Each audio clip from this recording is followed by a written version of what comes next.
Salam alaikum. Bonjour, mesdames, messieurs.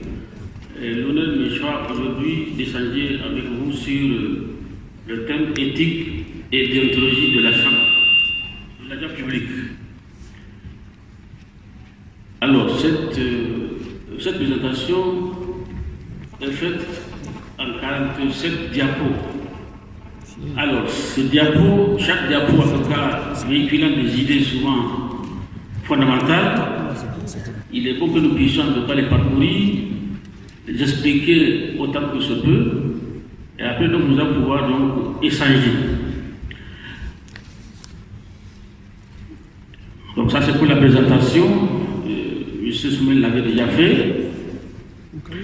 Alors, j'ai voulu prendre cette image pour illustrer. Parce que quand on parle d'éthique et d'éthologie, le réflexe que beaucoup d'entre nous ont, c'est la santé. La santé parce qu'elle se rapporte à la vie. Et tout ce qui se rapporte à la vie directement, ça capte les intentions. Ça c'est en tout cas l'image du fondateur en tout cas, de l'éthique médicale, Hippocrate. Et j'ai pris cet extrait pour déjà vous dire toute l'importance que les usagers de l'administration publique qui viennent vers nous en tant qu'agents publics attendent de nous.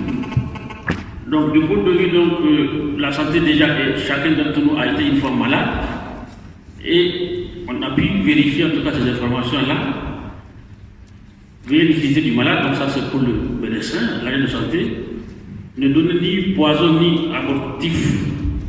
Donc tout produit qui provoque l'avortement, conserver une conduite irréprochable. C'est surtout cette conduite irréprochable que nous cherchons en tout cas à développer à travers donc, cette rencontre. Alors donc en introduction, il faut dire que la gouvernance administrative ne peut se concevoir sans que les agents publics que nous sommes ne nouent avec le respect des règles d'éthologie d'éthique qui régissent notre comportement professionnel et privé. Donc, comportement professionnel et privé. Donc, certains vont se dire, mais pourquoi privé? Parce que la vie du fonctionnaire doit être une vie de modèle en termes de comportement. C'est la raison pour laquelle tous les textes statutaires, en tout cas, interviennent sur ce comportement professionnel et dans la vie privée également. Donc, l'administration gagnerait en image, en perception, l'usager sera satisfait de la qualité du service public délivré. Donc, nous tous, nous délivrons le service public. Et pour qui? Pour l'usager. Donc notre raison d'être, c'est l'usager. Une fois qu'il est satisfait de la qualité du service public, nous aussi nous devons avoir une entière satisfaction. Alors pour cela, donc, il faut une approche terminologique. Le mot éthique, j'ai préféré donner la définition de M. Niles, qui est un référent en la matière. La notion d'éthique ne peut être définie sans faire référence au concept de morale, de droit et d'éthologie, ainsi qu'aux notions de bonne pratique et de responsabilité. Donc nous aurons l'occasion de voir les bonnes pratiques parce qu'il y a un thème qui est consacré à ces bonnes pratiques-là. Donc l'éthique, en fait, s'affirme dans l'acte. C'est vraiment dans notre action que nous posons qu'on peut vérifier si nous sommes respectueux ou pas donc, de l'éthique. Alors il y a souvent une nuance qu'on fait entre éthique et morale. Et ce sont des concepts qui se rejoignent souvent parce que nous avons la définition du mot d'éthique. Pour l'éthique, donc, du mot grec, ça fait donc les mœurs, et la morale, donc, c'est les coutumes. Et ces espaces, nous les combinons dans nos comportements professionnels et même dans nos comportements donc, en société. Donc la déontologie, c'est un ensemble de règles et de devoirs qui régissent une profession, la conduite de ceux qui l'exercent. Nous sommes tous des agents qui sont dans des emplois, dans des professions, et donc notre conduite, notre comportement sont réglementés par nos différents textes statutaires qui nous régissent. Donc c'est l'ensemble des règles que l'agent de la fonction publique doit respecter dans l'exercice de fonction ou dans sa vie privée, à l'égard de sa hiérarchie, de ses collègues, des usagers et de toute personne extérieure au service. Et Dieu sait que ces acteurs-là existent et le comportement n'est pas toujours ce qui est souhaité. Donc, la déontologie est la prise en compte des finalités morales et juridiques articulées à un contexte socio-professionnel déterminé. Elle se dicte cependant partiellement de l'éthique.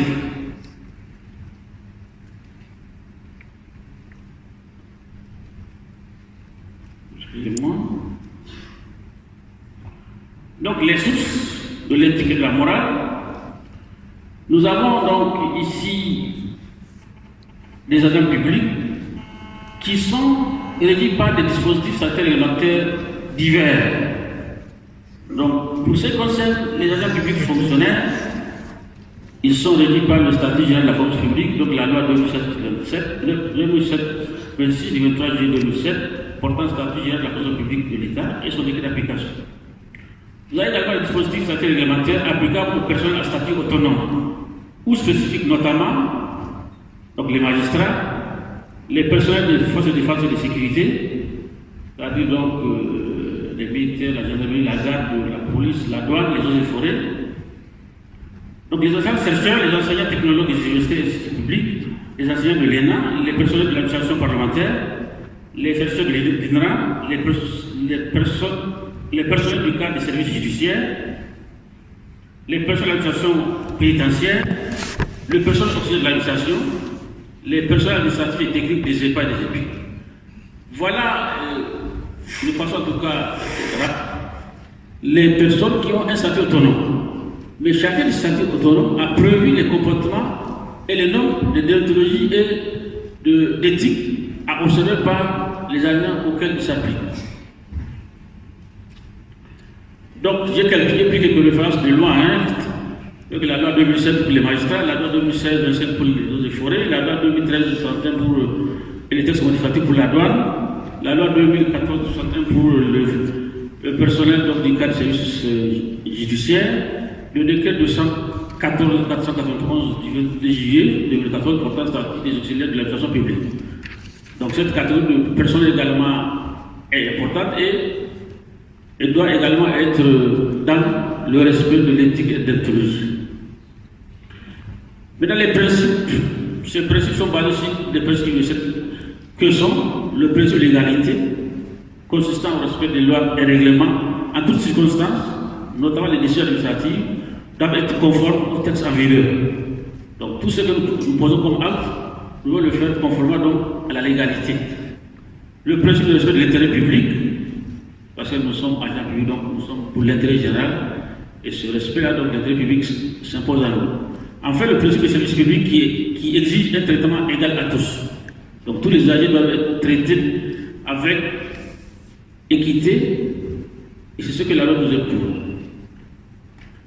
Alors, donc les personnes se trouvant dans une situation semblable doivent faire l'objet du même traitement. Donc c'est la même idée. Tous ces principes requièrent un ensemble de qualités morales que sont l'intégrité, l'honnêteté, la droiture, qui contribuent à la défense de l'image de l'administration ou de toute structure associative. Donc c'est cette image de l'administration que nous devons sauvegarder à travers nos comportements de l'administration, et donc surtout avec la droiture et l'objectivité que cela requiert. Donc il faut aussi appeler à d'autres notions qui se conscrivent de la déclinaison des valeurs, à savoir l'égalité de traitement, qui suppose l'application d'un même traitement juridique à des situations identiques, le respect de la nation dans l'exercice du service, supposant l'exécution des missions en parfaite conformité avec les procédures hiérarchiques, sans ambiguïté quant à la responsabilité et au rôle de chacun. Donc cette notion de hiérarchie, nous allons revenir là-dessus. C'est une notion aujourd'hui qui souvent souffre du comportement, en tout cas, déviant de certains, en tout cas, agents. Or, sans hiérarchie, il ne peut se construire de façon durable. La liberté d'opinion et de conscience, garantie à tous par la Constitution, la liberté d'expression reconnue à tous les agents, mais avec toutefois des réserves dans le service et hors du service. Donc là également, vous connaissez bien la citation, la réserve, ce n'est pas malheureusement celle que nous observons aujourd'hui dans beaucoup de comportements. Les objectifs, donc pourquoi, en tout cas, s'en tenir aux normes éthiques et déontologiques. Donc nous avons un certain nombre de cadres. Le premier d'entre eux apparaît comme une réelle clé de voûte. Crédibiliser l'action de l'administration ou l'organisation vis-à-vis des usagers dans le but de gagner leur confiance. Donc la confiance à l'administration doit être gagnée à travers notre comportement. Si vous faites un tour, vous faites un micro-trottoir, les agents ont des perceptions qui souvent ne sont pas toujours dans le sens de la confiance. Vous avez donc de contribuer à la facilitation des échanges, parce que nous échangeons entre l'administration publique, privée et les usagers. Cet échange doit être facilité. Créer les conditions favorables au bon fonctionnement de l'organisation et de l'amélioration de la qualité du service délivré. Donc là, c'est un gros problème parce qu'aujourd'hui, le service délivré, il y a des interprétations diverses. Ce que nous faisons en tant qu'agents publics, aux usagers qui se présentent à nous, est-ce que la prestation de qualité, ce sont les usagers qui portent une appréciation et nous ne sommes pas souvent sûrs. Donc c'est cette raison pour laquelle on rappelle que dans tout ce que nous faisons, nous visons la qualité dans le service délivré. Donc le quatrième point, c'est lutter contre la corruption, un phénomène en tout cas qui émerge de plus en plus et qui fait normalement la préoccupation de beaucoup d'États. Donc pour les valeurs, donc à l'égard des usagers, donc les usagers de toute l'administration sont ceux qui traitent avec cette dernière, qu'ils soient bénéficiaires de ces services ou prestataires, ou éventuellement contribuables. Donc voilà les catégories d'usagers que nous avons. Mais quant à titre de l'administration, qu'est-ce que les usagers attendent? Et ce qu'ils attendent, c'est nous qui devons mettre en œuvre, c'est nous qui devons mettre dans la position de pouvoir le faire dans le respect de l'âme et à la satisfaction des usagers, dans les conditions en tout cas définies par la loi. Donc ici la liste n'est pas. Et aussi, ils attendent donc la justice. Donc l'égalité des citoyens devant la loi et le service public. La neutralité et la transparence dans ce que fait l'administration et ce que fait l'agent. Le professionnalisme. Donc l'efficience. La qualité de l'accueil. En tout cas, c'est un comportement que nous observons aujourd'hui. L'accueil, ça pose souvent vraiment beaucoup de problèmes. Dans beaucoup de services publics. L'équité, le respect, etc. Donc, à l'égard des agents, donc, les valeurs communes entre les agents peuvent être énumérées ainsi. L'identité et l'appartenance qui font appel à la fierté et à la solidarité des agents. Donc, nous devons être solidaires entre nous en tant qu'agents publics. Bon, cette solidarité, vous constatez que souvent, elle est mise à rude preuve. L'identité et l'appartenance. On l'a déjà dit donc. L'esprit d'équipe, avec cette notion de collectif qui favorise l'amélioration de la qualité des relations entre agents. Donc aujourd'hui, nous avons fait une équipe, ce n'est pas une mince affaire. En tant qu'agent public, souvent les intérêts sont divergents. Les positionnements donc, professionnels font qu'on est souvent donc, en conflit latent. Or, c'est dans l'équipe que nous pouvons donc avancer. Donc, nous avons le respect donc, des attributions de chacun et des responsabilités reconnues aux uns et aux autres. Là également, les interfaces en termes d'attribution, c'est des sources de conflits interpersonnels que nous observons dans l'administration aujourd'hui. Donc, ces valeurs qui constituent le fondement de l'existence déontologique peuvent être regroupées en 4 catégories. Les obligations générales, les règles de comportement, les règles de responsabilité et les sanctions. Donc, ces 4 catégories sont toutes traitées dans chacun des dispositifs sanitaires réglementaires régissant chaque catégorie d'agents publics. Donc, vous avez donc le sens du service public. Là également, c'est une notion qui aujourd'hui de plus en plus, en tout cas, on l'oublie souvent. Alors, excusez-moi parce que là, apparemment, c'est pas lisible. Là, moi, ça va. Donc, c'est la disposition qui a toujours agi dans l'intérêt général pour le bien de la collectivité. Donc, toujours poursuivre l'intérêt général. C'est ça la raison d'être de l'administration. L'administration ne cherche pas d'intérêt privé ou en tout cas, l'administration ne cherche pas le bénéfice. Elle cherche à satisfaire l'intérêt général. Et le support de l'administration dans cette mise en œuvre, c'est nous, les agents. Donc on doit se dire que nous travaillons pour la satisfaction de l'usager et non pour nous-mêmes. Donc la loyauté, c'est le respect de la loi et des institutions. Elle recommande de servir l'administration et d'une manière générale l'État, avec honnêteté, droiture, engagement et dévouement. Donc vous savez bien que ces concepts-là aujourd'hui, quand vous regardez un peu, il y a vraiment quelques difficultés. La rigueur. Donc la rigueur, et pour l'agent, la recherche permanente de l'excellence au double plan moral et technique.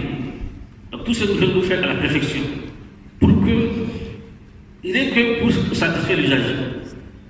Parce que si l'usager est satisfait, l'image de l'administration soit grandie. Donc, les quatre obligations d'assurer le service. Les gens sont tenus de respecter strictement les horaires de service. Donc, ce qui est déjà un problème aujourd'hui, comme constaté, à 8h, sont les agents publics qui sont à leur poste de travail. Alors, quelqu'un m'a, c'était le vendredi, au cours de la réunion des singes, le grand frère Issakou disait qu'à 7h30, 80% des agents que vous voyez dans la situation relèveraient donc du secteur privé. Alors que nous avons toujours un horaire 8h. Donc, ce qui est vraiment un problème au respect des horaires de service. Tant à l'arrivée qu'au départ, on arrive en retard et on va avant l'heure. Donc, si, ça ne s'applique même pas du tout.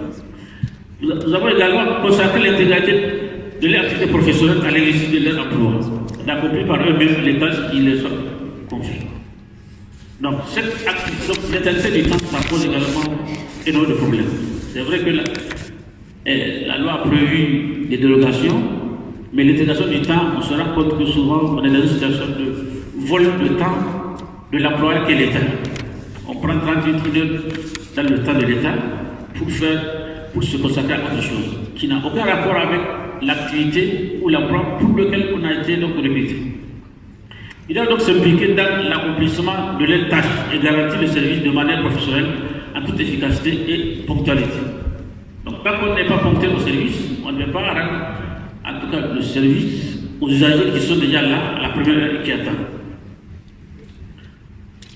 Alors, je vais prendre des exemples parce qu'en prenant des exemples, il y a des services qui vont être susceptibles indexés, mais c'est le constat général. Donc, sur hiérarchique, là, c'est un principe. Avec l'avènement de la démocratie, beaucoup pensent que démocratie égale vraiment donc le non-respect de la hiérarchie. Alors que sans hiérarchie, il n'y a pas d'administration. Et c'est la raison pour laquelle les statuts le reprennent. Les relations dans toute administration sont structurées de manière hiérarchique. Sans hiérarchie, c'est le désordre. Dans le cas de la du travail, les agents doivent respecter et obéissance et à leur supérieur hiérarchique. Donc ça, c'est le principe cardinal. On ne peut pas ne pas respecter l'obéissance hiérarchique. Les supérieurs de leur côté doivent également respecter, considération et assistance aux agents placés sous leur responsabilité. Donc cette disposition souvent n'est pas toujours vérifiée parce que beaucoup de responsables ont un autre comportement vis-à-vis de leurs collaborateurs. Donc ils doivent donner des ordres et des directives clairs et légaux pour éviter que l'agent ne puisse être dans une situation en tout cas difficile. Donc le respect de la hiérarchie se fait, donc ils doivent également apporter aide et appui à leurs collaborateurs, adopter les instructions claires aux capacités de ceux-ci. Quand vous avez un ordre que l'agent, vous savez qu'il ne peut pas exécuter, ça pose un problème parce qu'il ne le fera pas, vous allez dire qu'il n'a pas fait alors qu'il ne peut pas. Donc il s'abstient de donner des instructions dont l'objet serait étranger au service ou de tout abus d'autorité. Souvent ça arrive.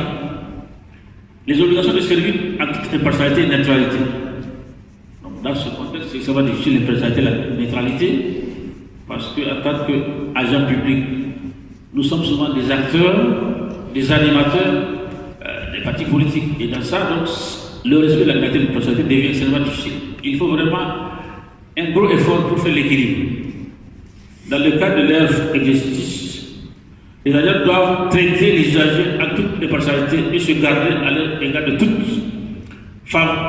faveur ou de toute attitude discriminatoire, ainsi que tout comportement de nature à faire douter de la neutralité du service public. Ça également, ce sont des notables de situation que nous vivons.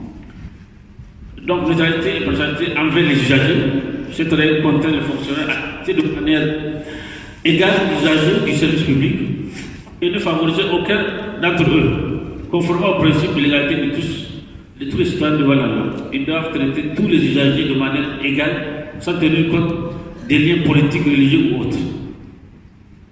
La réalité, c'est que ces liens-là sont souvent mis en avant.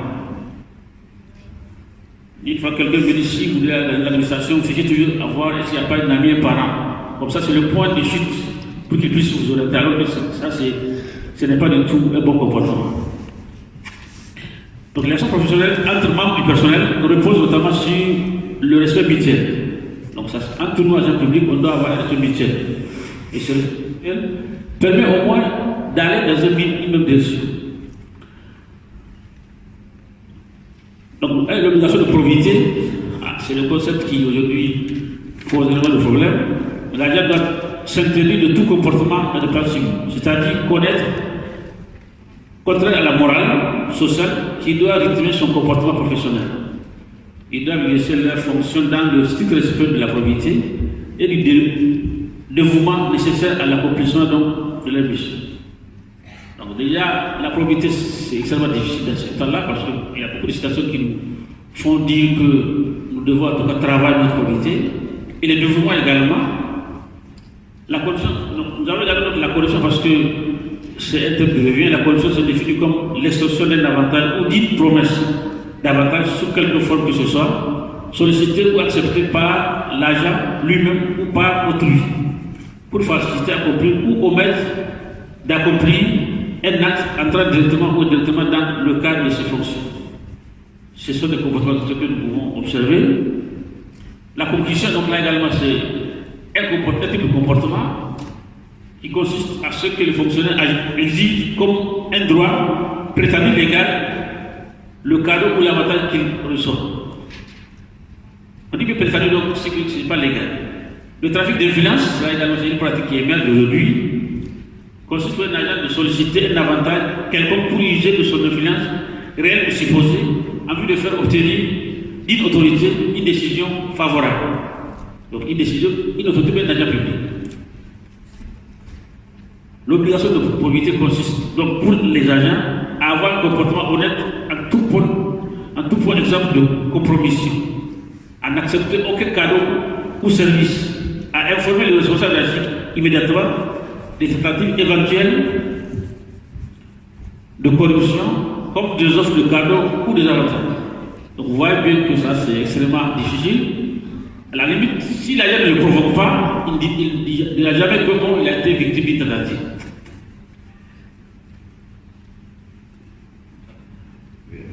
Okay. Donc cette obligation implique pour les supérieurs de la Chine d'éviter à leurs agents et à eux-mêmes les situations qui amènent un conflit d'intérêts réel, potentiel ou perçu comme tel. Le conflit d'intérêts étant réel, donc les agents doivent éviter. Parce que souvent, et l'agent et ses supérieurs souvent ont des intérêts mais qui ne disent pas et ils donnent des exécutions dans ce sens. Et l'agent lui aussi, il exécute dans ce sens. Et dans ce cas, c'est le service délivré qui va être de qualité médiocre. Donc de mettre en place un système de contrôle interne permettant d'éviter toute tentative de corruption à l'intérieur du service ou dans les professions. Donc là également, je ne sais pas si, peut-être qu'avec les contributions des uns et des autres. Non, ça ne marche pas encore.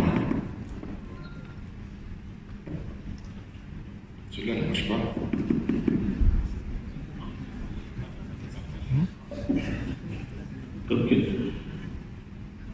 Donc les mécanismes de contrôle interne, en tout cas, je n'en connais pas un service qui en a mis en place avec un cadre bien clair. Peut-être qu'avec les échanges, ceux qui ont des expériences dans ce domaine peuvent en tout cas nous défiler, comme ça on peut s'en inspirer. Donc le secret professionnel est une obligation pour les agents de ne pas révéler les informations, les faits ou les documents dont ils ont eu connaissance à l'occasion ou à raison de leur fonction. Donc, en application de ce principe, toutes les informations ou tout document détenu dans les dossiers ou dans les logiciels de l'administration sont confidentiels et, par voie de conséquence, couverts par le secret professionnel. L'obligation du secret professionnel s'impose donc à ce que les informations relatives au projet d'acte soient communiquées à l'usager ou toute autre personne.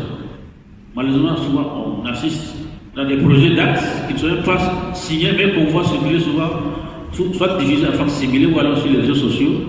Là, ce n'est pas du tout donc indiqué. La violation du secret professionnel porte gravement atteinte à la vie privée de l'usager du service public, ainsi qu'à l'intégrité de l'administration, voire de l'État.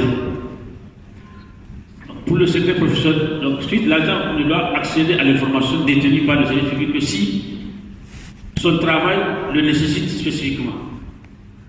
Il ne peut en aucun cas utiliser cette information pour en tirer personnellement profit ou pour porter atteinte à une tierce personne. La divulgation avec l'intention de porter préjudice à l'usager entraîne l'application de poursuites pénales, éventuellement administratives. La seule négligence, quant à elle, entraîne uniquement des poursuites et des sanctions disciplinaires. Donc le principe de secret professionnel n'est pas absolu dans la mesure où il admet donc certaines exceptions limitations prévues par la loi. Lorsqu'une information judiciaire a été ouverte, les agents ne peuvent opposer le secret professionnel aux juges d'instruction qui les interroge sur les faits faisant l'objet de la plainte. Ça, c'est la dérogation. Donc, la discussion professionnelle, là également, c'est un comportement aujourd'hui qui est tombé très bas. À la différence du secret professionnel, l'obligation du secret professionnel est inscrite dans l'intérêt du service. Il est destiné à protéger les secrets administratifs dont la divulgation pourrait nuire à l'accomplissement normal des tâches ou la réputation de l'administration. Cette obligation de son divulgation joue à l'égard des personnes étrangères à l'administration, mais également dans les relations entre agents appartenant à des services donc différents. Donc toutes les informations que vous avez eues, ou les documents dont vous avez connaissance, vous devez donc les protéger parce que la divulgation peut porter en tout cas atteinte soit au service, soit à l'agent lui-même ou à l'usager. Donc le respect de l'autre, là également, c'est un principe. Le respect mutuel, il travaille toujours, en tout cas, une bonne chose, et lorsque cela n'est pas le cas, c'est pas bon. Les rapports entre les agents avec les usagers doivent être empreints d'humilité et de courtoisie. Dans ses relations avec ses collègues, les agents doivent veiller à l'instauration d'un climat de convivialité. Donc, l'organisation de dignité, c'est le respect dû à soi-même et aux autres. On doit se comporter digne en tant qu'agent dans la vie professionnelle comme dans la vie privée. On a l'habitude de dire que la vie du fonctionnaire ne doit pas donner lieu à des scandales. Donc, et le scandale, ça ternit l'image de l'agent et par ricochet l'administration. Donc, il doit avoir une conduite digne. Donc, irrespectueux, il doit s'abstenir d'avoir une conduite indigne, indécente et irrespectueuse, pouvant nuire à l'image de l'administration et porter atteinte à la confiance du public envers lui, elle. Donc les devoirs de réserve, donc là on ne dit pas tout ce qu'on sait, nous oublions par la réserve, parce que ces réserves protègent l'administration, et en ne la gardant pas, on va mettre l'administration qui est notre employeur dans des situations qui sont très difficiles. Donc l'obligation d'indépendance, l'indépendance de sérieux à toute indépendance impose aux agents, quelle que soit leur position, et l'agent administratif, d'avoir par eux-mêmes ou par personne interposée sous quelque chose que ce soit à l'intérieur et à l'extérieur du pays des intérêts de nature à compromettre leur indépendance ou à consulter une entrave à l'exercice normal de leur fonction. Là, vous voyez que c'est le conflit d'intérêts qui transparaît à ce niveau. Le respect donc, du bien public, là également, c'est un principe aujourd'hui qu'il faut vraiment construire. Respecter le bien public, c'est traiter avec soit les installations, les équipements, les mobiliers, les véhicules appartenant à l'État, ainsi que les dossiers et autres biens affectés au service. C'est pour les agents, donc, ils doivent veiller à leur sécurité, à leur entretien, et les utiliser uniquement dans le cadre professionnel. Ce qui n'est pas souvent le cas, parce que on peut voir souvent la nouvelle routine des véhicules de service qui transportent souvent de la paille, et là c'est pas vrai de le service. Tout manquement à l'une quelconque de ces obligations expose l'agent à des poursuites disciplinaires et le cas échéant à des poursuites pénales. Donc, les règles de la responsabilité disciplinaire, les règles de la responsabilité disciplinaire consistent en un manquement de l'agent à ses devoirs ou obligations dans le service ou à dehors du service. Tout manquement à leurs obligations professionnelles ou aux règles déontologiques expose donc les agents aux sanctions disciplinaires prévues par les textes en vigueur. Là, j'ai juste ici cité le cas de fonctionnaire, donc l'article 116 de la loi 2006 du 23 juillet 2007. La société pénale donc, des agents est entraînée par les infractions commises dans le cadre du service ou en liaison avec les attributions de la fonction publique occupée. Donc, un même comportement donc, peut également avoir un aspect pénal, et pour ça, l'agent public doit répondre. D'abord devant le juge, puis après devant donc, le conseil de discipline. Les agents sont donc pénalement responsables des infractions commises dans l'exercice ou à l'occasion de l'exercice des fonctions, dans les conditions fixées par les en vigueur. Et donc, tous agents et administrations pénalement et civilement responsables de l'exécution des tâches ou missions qui sont donc confiées. Donc, en conclusion, il est important de souligner que l'agent public modèle est celui qui s'acquitte de ses obligations dans le respect de la règle de droit et de morale. Ce respect le sécurise pendant et après son séjour dans l'administration en tant qu'agent public. C'est aussi ça parce que souvent, dans l'administration, en activité, on se sent en sécurité, mais après, les choses peuvent vous rattraper plus tard. Et c'est ce qui est un peu plus difficile parce que quand vous n'avez aucun lien d'organisation, vous n'avez aucune force souvent, et c'est votre vie. Il y en a qui ont eu ça par le passé et ce n'est pas du tout intéressant. Donc, je vous remercie, donc il n'a pas été trop long. Merci beaucoup. Merci, monsieur le secrétaire général, monsieur Zakaria Omoukaila. Je pense que, monsieur le haut-commissaire, vous allez me permettre de positiver une chose en tant que modérateur qui m'a frappé. Il n'est pas très fréquent au Niger, quand on rassemble 400-500 personnes, d'avoir le comportement qu'on a eu ce matin. Ce comportement de sérénité de la salle. De sérénité de la salle. Très honnêtement, je voudrais que ce comportement soit observé, monsieur le haut-commissaire. C'est rare au Niger, surtout ces dernières années. Merci beaucoup à l'assistance. Zakaria Omoukaila, je ne vais pas désarticuler ce que vous avez dit de très intéressant. Mais je serai obligé de jouer mon rôle de modérateur avant de passer la parole au deuxième intervenant, de rappeler les grandes idées qui ont été développées dans le cadre de votre exposé. Tout votre exposé intéressant, il y avait une porte d'entrée. La porte d'entrée, c'était de nous ramener ici le serment de l'Hippocrate. Hippocrate, ce savant, s'il faut le dire comme ça, pendant des siècles, il a eu à dire une chose qui est encore d'actualité, qui est encore à respecter, qui est encore à prendre en compte quand on a fait le choix d'être un agent public. Aujourd'hui, vous avez eu cet exposé sur la déontologie administrative, vous avez servi ce savant, vous êtes servi de ce savant pour entrer avec nous dans le but de votre communication. C'est déjà un modèle que vous êtes en train de nous inviter à avoir. Les agents de santé qui sont dans la salle ne vont pas dire le contraire de ce que je suis en train de dire. Merci pour cette porte d'entrée. Les grandes articulations de votre communication ont tourné autour de 5 points essentiellement. 5 points essentiellement. Vous avez essayé de rappeler les grands principes du service public.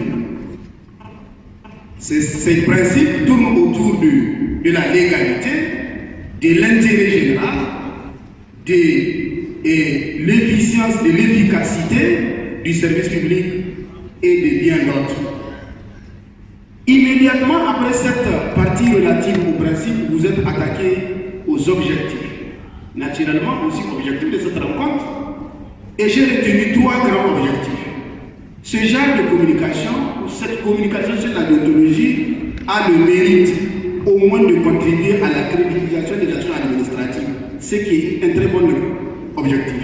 Le deuxième, ça permet également d'échanger entre les agents publics que nous sommes ici. C'est extrêmement important. Et le troisième, ça permet d'être éclairé en tant qu'agent public, d'être renforcé dans ce qu'on connaît déjà. Juste après ça, vous êtes attaqué aux grandes valeurs du service public. Et là, j'ai retenu comme valeur la valeur de la justice. Quand on est agent public, on doit être juste. La valeur de la neutralité. on doit prendre tout le monde au même pied d'égalité, extrêmement important. Mais la valeur également du professionnalisme, qui n'est pas toujours respectée. Derrière le professionnalisme, il faudrait qu'on parle concrètement. L'homme qu'il faut à la place qu'il faut, au moment où il le faut. C'est cela le contenu du professionnalisme. Vous en avez parlé. Vous avez également parlé de l'efficience et de l'efficacité. Mais vous avez aussi parlé de la valeur accueillie. Tout ce que nous sommes en train de faire en tant qu'agent public, on le fait pour les autres et pour le développement de la nation. Nous sommes là pour les autres. En tant que serviteurs de la République, vous l'avez souligné, le respect, l'équité. Mais l'esprit d'équipe également, c'est une valeur. Et prendre en compte les identités. Après ça, vous vous êtes intéressé aux grandes obligations du fonctionnaire. Les grandes obligations, pour ne même pas dire ici, vous avez exhaustivement ramassé toutes ces obligations. À commencer par l'obligation des obligations, c'est-à-dire l'obligation de servir. J'aime beaucoup les proverbes comme ça. La première obligation de l'agent public, c'est de servir. Vous l'avez dit. Et c'est ça qui était la première obligation sur laquelle vous avez mis la main. La deuxième, l'obligation de la hiérarchie, du respect de la hiérarchie, la ponctualité, la civilité, la loyauté, la réserve. Effectivement, en tant qu'agent public, c'est extrêmement important. Nous ne sommes pas comme n'importe qui, excusez-moi l'expression, on est astreint à l'obligation des réserves. Il y a aussi la discrétion, l'impartialité, la dignité et l'indépendance. Monsieur Zakariaou, vous avez fini en nous faisant et prodiguant des conseils extrêmement intéressants. Je vous remercie de cette excellente communication.